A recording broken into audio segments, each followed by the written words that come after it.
To discuss the situation in Rivers State, I'm joined by Comrade Solomon Lenu, former spokesperson, Coalition of Rivers State Civil Society Organization. Thank you very much for joining us, Comrade. Let's start with, you were a former spokesperson, so I believe you're still, in the thick with civil society in the state. What is the general response that is being presented collectively by civil societies on the crisis in Rivers State? Well, thank you for having me. And then this has been a very, very trying times for the good people of Rivers State. And it is quite unfortunate that time and time again, year after year, after each political cycle, we keep returning back to this same position where we are right now. Of course, in the civil society, we came out and then gave certain conditions that we wanted to see, with regards to the local government election that just ended, which to a large extent the governor of Rivers State or the government of Rivers State actually complied with.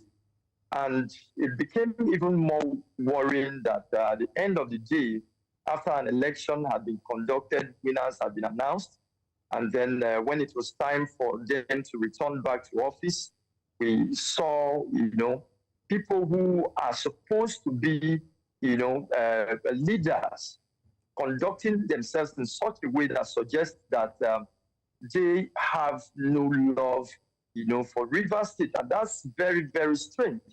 Because like the picture that you were showing there on your screen before, this discussion. All right, go ahead. Let's, in the interest of time, just talk to us about this commission of inquiry that has been set up by the governor.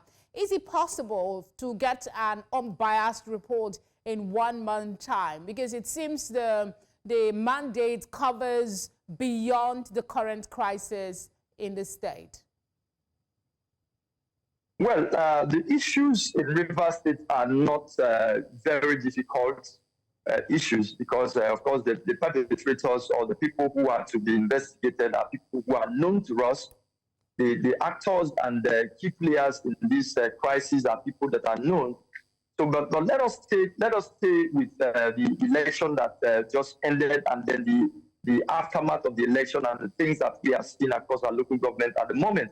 Of course, the people and the key actors to this crisis are known faces. They are people that we know.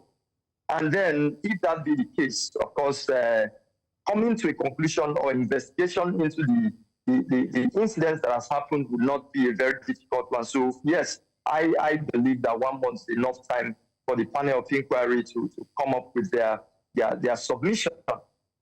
And that's for that. So, I think it is not a very difficult thing. But then it is also important for us to put it on record for the world to know that whatever is happening in Rivers State today, whichever crisis we are having today, is being masterminded by no other person than the FCT minister. And this is the person who the state of Rivers has given everything that he has as a human being today. Every offices that he has ever occupied were made possible, by the patronage of Rivers State. But today is carrying on in such a way that seems to suggest that he does not have any love or concern for the state, whether the state lives or not, or whether the state is burned down, he doesn't care. And that's not state-manly. So we also want Solomon, to use... I think caution should be taken here. Investigation, there are no clear evidence to point fingers and call names. I know that's your perspective, but I believe that we must follow the due process.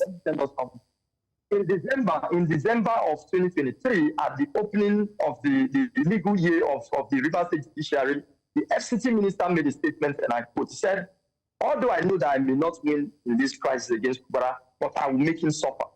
He made that statement to the hearing of the whole nation and the entire world. So and also, when you say that you make Fubara suffer, Fubara today represents the vast majority of Rivers State. So if you're making Fubara suffer, what you invariably are doing or is doing is to make Rivers State suffer. Because I'd hope for us to talk more about the presence of the new commissioner of police as well. but we're time constrained. So I'll just have to say thank you very much, Solomon, for speaking with us. Thank you for having me. Thank you.